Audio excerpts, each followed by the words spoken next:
হেই WhatsApp guys, আজ আমি reaction দেব বাংলাদেশের সেরা 10জন কিংবদন্তি শিল্পীদেরকে নিয়ে।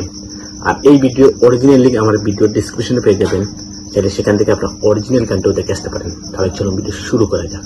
আজকের এই ভিডিওতে আমরা দেখতে চলেছি বাংলাদেশের সেরা 10জন কিংবদন্তি কণ্ঠশিল্পী কারা এবং এদের সবচেয়ে জনপ্রিয় গানগুলো।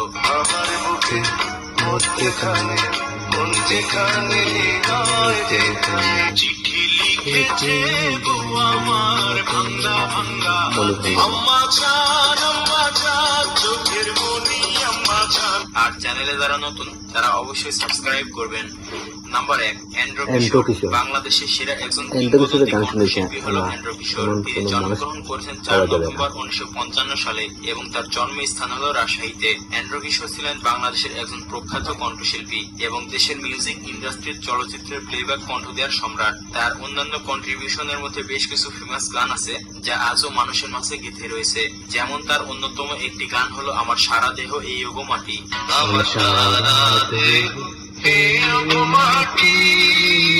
তাছাড়াও রয়েছে ডাক দিয়েছেন দয়াল আমারে এই গানটি।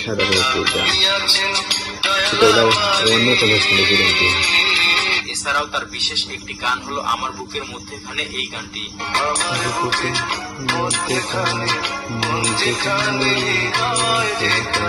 আর এই গানগুলো এতটাই জনপ্রিয় যে এগুলো এখনো মানুষের মুখে মুখে শোনা যায়। এন্ড্রো কিশোর চলচ্চিত্রে প্লেব্যাক করার কারণে স্বীকৃতি হিসেবে মোট 8 বার জাতীয় চলচ্চিত্র পুরস্কার এবং 5 বার সেরা পুরুষ কণ্ঠশিল্পী হিসেবে পুরস্কার পেয়েছেন। তবে দুঃখের বিষয়ে তিনি 2020 সালের 6 জুলাই ব্লাড ক্যান্সারে আক্রান্ত হয়ে পৃথিবীর মায়া ত্যাগ করে চলে গিয়েছেন।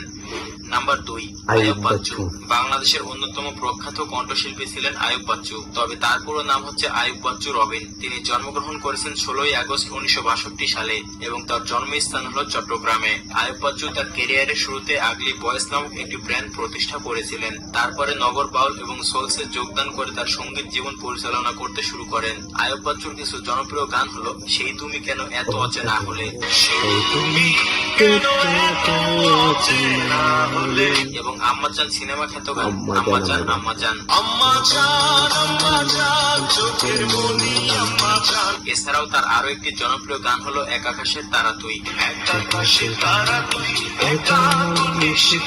আর এই গানটি ইউটিউবে ভিউ পেয়েছে প্রায় 30 মিলিয়নের বেশি। আইয়ুব বাচ্চু সঙ্গীত শিল্পী হিসেবে তিনি অনেক সম্মাননা পেয়েছেন।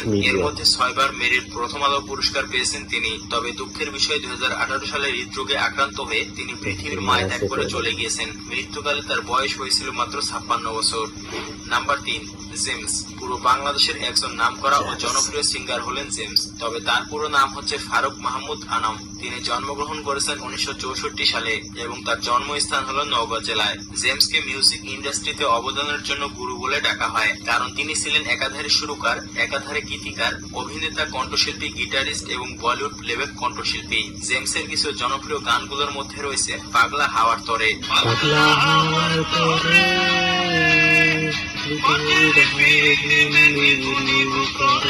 তাছাড়াও আরো একটি জনপ্রিয় গান হলো বাবা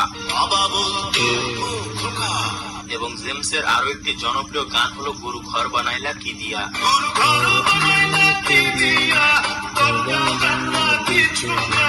আর এটি বিশেষ করে আমার কাছে ভালো লাগে। তো জেমস গিটার বাদেও আরো 6টি বাদ্যযন্ত্রের পারদর্শী ছিলেন। তিনি জাতীয় চলচ্চিত্র পুরস্কার বাদেও মেরিল প্রথম আলো পুরস্কার এবং Citycell channel I music award পেয়েছেন।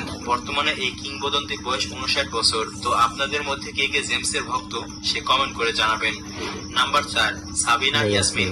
বাংলাদেশের অন্যতম প্রখ্যাত ও পুরাতন নারী কণ্ঠশিল্পী হচ্ছে সাবিনা ইয়াসমিন। তিনি জন্মগ্রহণ করেছেন 1954 সালে। তো সেই অনুযায়ী তার বয়স এখন 69 বছর। সাবিনা ইয়াসমিন বাংলাদেশের সাতক্ষীরা জেলায় জন্মগ্রহণ করেছেন। তিনি প্রায় সব ধরনের গান গাওয়াতেই পারদর্শী ছিলেন। সাবিনা ইয়াসমিন অনেকগুলো দেশাত্মবোধক গানও গেয়েছেন, যেমন জন্ম আমার ধন্য হলো মা গো।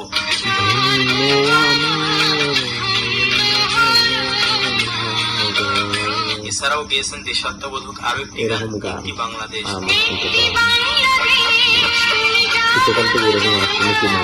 সাবিনা ইয়াসমিন তার ক্যারিয়ারে যতগুলো গান গেয়েছেন তার হিসাব করলে শেষ হবে না।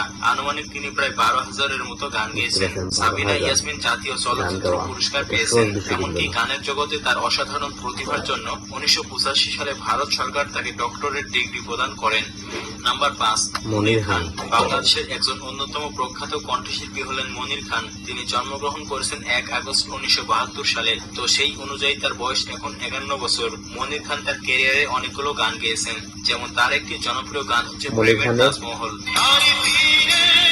গান আছে অন্তিনা গানটি, মানে এতটা ফেমাস ছিল তখনকার দিকে।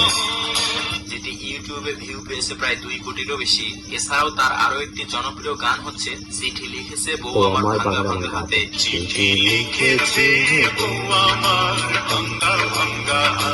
যেটি ইউটিউবে ভিউ পেয়েছে প্রায় 1.5 কোটির কাছাকাছি। এবং তার এমনও গান My রয়েছে God. যেটি শুনেনি এমন মানুষ খুঁজে পাওয়া অঞ্জনা। যাবে না। আর সেই গান হচ্ছে অঞ্জনা।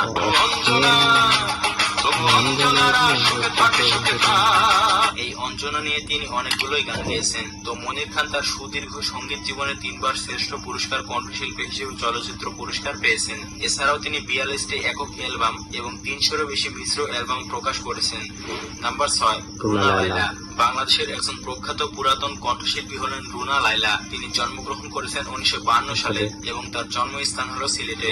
রুনা লায়লা একজন বহুমুখী কণ্ঠশিল্পী হিসেবে পরিচিত, কারণ এখন পর্যন্ত তিনি 18টি ভাষায় 10,000-এরও বেশি গান বুঝতে গেয়েছেন। পারছেন, তিনি তার 18টি মিউজিক ভাষায় কন্ট্রিবিউশনের জন্য 10,000 দেশে গান এবং গেয়েছেন। বিদেশে অনেকগুলো পুরস্কার এরকম পেয়েছেন। গান তার গাওয়া কিছু জনপ্রিয় গানের মধ্যে অনেক রয়েছে শুনতে পারে এই না, বুঝলেন? বৃষ্টি ভেজা রাতে চলে যেও ভাগ্য। না, এই গানটি।